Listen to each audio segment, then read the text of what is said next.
Ok, ya está grabando. Esta es la presentación de la actividad 2 del módulo 4 de programación de supercapacitores del equipo de María Cuadra, José María Ibarra, Luis Javier González, Isaí Martínez y Sebastián Planas. Lo primero que, ay,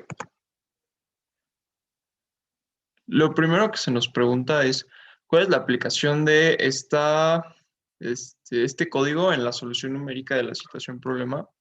Y pues básicamente la aplicación de los métodos numéricos en la solución de la situación problema es poder crear una simulación o una representación lo más apegada a la realidad de cómo es que se comportan los supercapacitores en un circuito eléctrico, considerando otros factores como lo vendrían a ser las resistencias, su posición, ya sea que estén en paralelo, en serie o sean mixtos, así como la diferencia de potencial suministrada.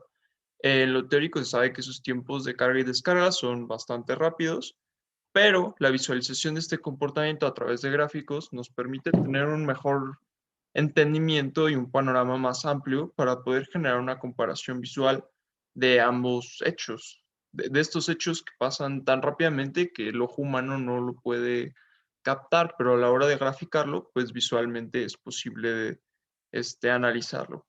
Eh, con esto podemos entenderlo y pues básicamente pensar y desarrollar una manera en la que en la que podemos adaptar esto al sistema eléctrico de un coche e implementarlo para reducir los grandes picos de consumo de energía y pues básicamente ese es el propósito principal de la situación problema en este curso. Para hacer esto, usamos dos métodos, que el primero es el método de bisección. Básicamente esto nos permite obtener las raíces de ciertos polinomios y con esto poder evaluar funciones. Bueno, básicamente el método de bisección comienza con una función personalizada. Eh, lo podemos ver en la línea 33 que comenzamos la función. Después tenemos que inicializar los valores del error aproximado, que es el LA, y el AN, que es el número de iteraciones. ¿Cuántas veces se va a repetir nuestro bucle? Después, para generar las iteraciones, pues necesitamos un ciclo. Vamos a usar un ciclo indefinido, que va a ser un ciclo while, y esto significa que hasta que no se cumpla la condición, no se va a romper el ciclo. Dentro de este ciclo se asigna a la variable x el valor de a, se evalúa la función para el extremo izquierdo con la función eval f y se obtiene la raíz aproximada que básicamente es a más b entre 2.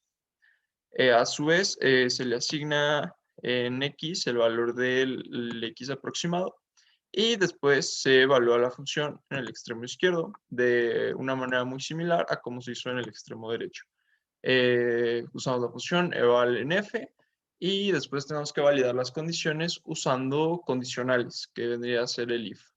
Entonces, if la multiplicación de fa por faprox es mayor que 0, pues a es igual a xaprox y ahí terminamos el condicional. En caso de que no se cumpla, pues vamos a ver que el condicional siguiente es lo opuesto, ¿no? Si fa por faprox es menor a 0, pues el valor de xaprox se le va a asignar a b. Ya con esto volvemos a terminar el condicional y podemos calcular el error aproximado, que es igual a b menos a entre 2 a la n. Y ahí termina el ciclo while y después termina nuestra función de bisección. A continuación tenemos el método de punto fijo. En este método es una utilización similar que el de bisección, pero bueno, se hace de otra forma y siguiendo otro procedimiento. Primero lo que tenemos que hacer es llamar que vamos a usar una función personalizada. Ahí en la primera línea, en la línea 51, podemos ver esto.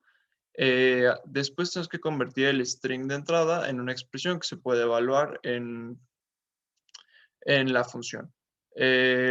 Básicamente cambiamos de tipo de dato string a un dato que se pueda usar en, en valores numéricos. Después asignamos una variable al valor de x principal, x primera, que vendría a ser la x anterior, es igual a x a la 0, x inicial. Inicializamos el error verdadero en 1 con la variable et.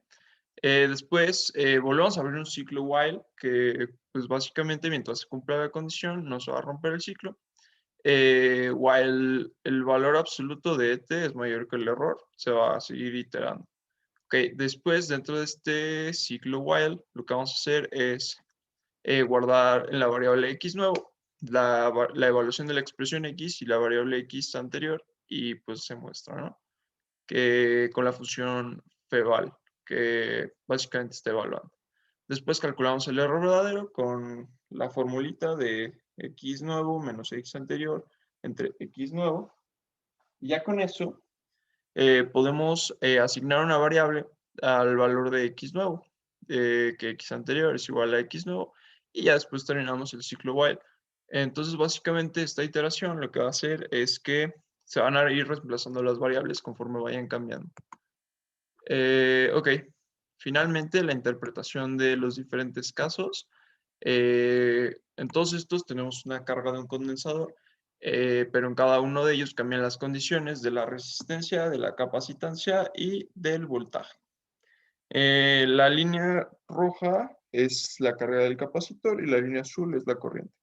Podemos ver en el primer ejemplo que tenemos un voltaje relativamente alto, pero también tenemos una resistencia muy alta y una capacitancia pues normal en microfarads. Esto nos da como resultado una carga de capacitor exponencial.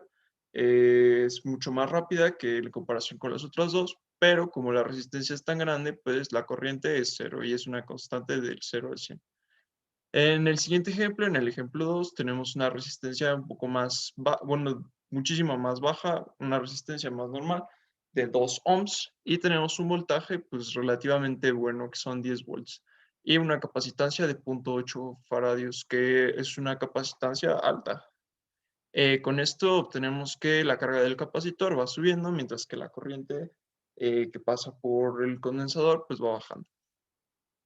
Y por último, tenemos que la resistencia vuelve a ser una resistencia alta, a 1.5 por 10 a la 3 ohms.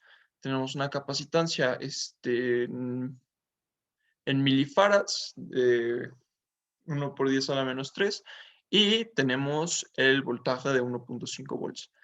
Con 1.5 volts pasa lo mismo que en el primer ejemplo. La corriente se queda en cero porque la resistencia es tan fuerte que no deja pasar los electrones a través.